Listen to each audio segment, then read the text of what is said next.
बिस्मिल्लाहिर्रहमानिर्रहीम। आउं अज़हर अली तव्हांजे पंहिंजे YouTube study channel info cracks PK with Azhar Ali सां गॾु। पंहिंजो टॉपिक शुरू करण खां पहिरियों आउं तव्हांखे रिक्वेस्ट कंदुसि मुंहिंजे चैनल खे सब्सक्राइब कयो, बेल नोटिफिकेशन ते क्लिक करणु, शेयर करणु, कमेंट करणु न विसारींदा। अॼु जेको असांजो टॉपिक आहे उहो GK ऐं करंट अफेयर जे बेसिक्स ऐं बेस लाइन खे टच करे थो, जेको आहे फाइनेंशियल एक्शन टास्क फोर्स यानी FATF ते ॿधल। FATF जो चर्चो अॼुकल्ह पाकिस्तान में आम हली रहियो आहे। न्यूज़ चैनल्स, अख़बारूं सॼियूं FATF सां भरियूं पियूं आहिनि ऐं तव्हां ॿुधो हूंदो त ग्रीन लिस्ट ऐं ब्लैक लिस्ट जो ज़िक्र हली रहियो आहे।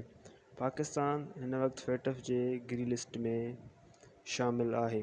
अचो त ॾिसूं ही ग्रीन लिस्ट ऐं ब्लैक लिस्ट छा आहिनि। उन खां पहिरियों असां शुरू कंदासीं FATF जो मुख़्तसिर तारीफ़। FATF हिकु इंटर गवर्नमेंटल ऑर्गेनाइजेशन आहे, यानी बैनुल हुकूमती तंज़ीम आहे। हिन खे फाउंड करण वारा जेके मेंबर कंट्रीज़ आहिनि उहे आहिनि G7 यानी ग्रुप ऑफ 7, जिन में Canada, France, Italy, Germany, Japan, UK and US अची था वञनि। प्लस में यूरोपियन कमीशन बि हिन जो हिसो आहे।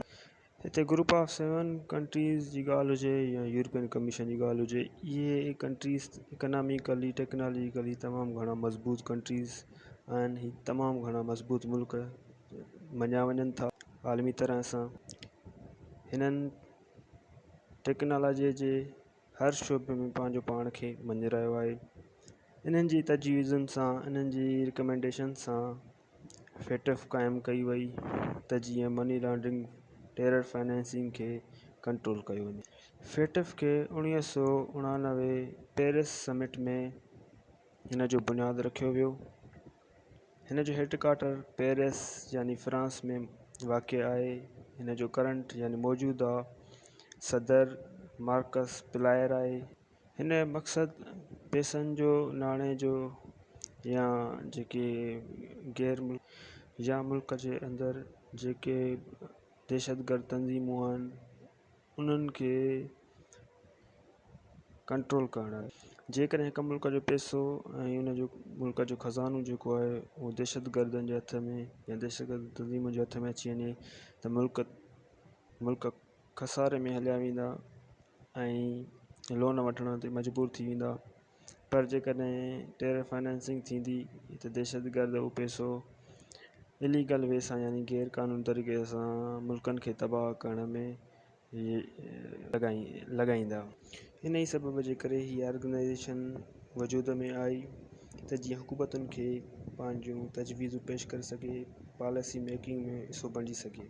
उन खां पोइ ॾिसंदासीं त हिन साल में हीउ सेशन जेको आहे उहो घणा दफ़ा थिए थो। FATF जी गॾिजाणी जेको आहे साल में केतिरा दफ़ा थिए थी त साल में फेबरवरी, जून ऐं अक्टूबर जे महीने में हिननि जी गॾिजाणी थिए थी। उन में डिसाइड कयो थो वञे थ्रू वोटिंग त कहिड़े कंट्री खे जेको आहे उहो ग्रीन लिस्ट में रखियो वञे ऐं कहिड़े खे जेको आहे ब्लैक लिस्ट कयो वञे। उन में हिन जा मेंबर यानी 39 कंट्रीज़ फ़ैसिलो कंदा त कहिड़ो मुल्क ब्लैक कयो वञे ऐं कहिड़ो ग्रीन लिस्ट में शामिलु कयो वञे। हिन पर्पज़ असां अॻु ई वाज़े करे चुका आहियूं त मनी लॉन्ड्रिंग खे ख़तमु करणु, टेरर फाइनेंसिंग खे कंट्रोल करणु, ह्यूमन ट्रैफिकिंग रोकणु, वर्चुअल करेंसी यानी जीअं बिटकॉइन आहे, डिजिटल करेंसी आहे, उनखे कंट्रोल करणु अची थो वञे। हिन जूं टोटल 2 लिस्टूं आहिनि, हिकु ग्रीन लिस्ट ऐं ॿी ब्लैक लिस्ट। जेको मुल्क हिन ऑर्गेनाइजेशन सां ताउन न कंदो उहो ब्लैक लिस्ट कयो वेंदो, जेको हिन जे रिकमेंडेशन्स ते अमल करे रहियो हूंदो उहो ग्रीन लिस्ट में हूंदो। ब्लैक लिस्ट कंट्री जेके ईरान या नॉर्थ कोरिया थी था वञनि, उहे कंट्री आहिनि जिन सां केरु कारोबार करणु न चाहींदो, हिन में न को इन्वेस्ट करणु चाहींदो, न को कंट्री हिन खे लोन ॾियणु चाहींदो, न को IMF हिननि खे लोन ॾींदी ऐं हीअ गुरबत जो शिकार थी वेंदा। उनजे करे जेको बि कंट्री चाहे थो त हू ख़ुशहाल थिए त उनखे FATF जे 40 रिकमेंडेशन्स ते अमल करणो पवंदो। अॼु जो लेक्चर हिते ई ख़तमु कयूं था। उमेदु आहे त तव्हांखे तमामु घणो फ़ाइदेमंद साबित थियो हूंदो। Thank U for watching my YouTube channel.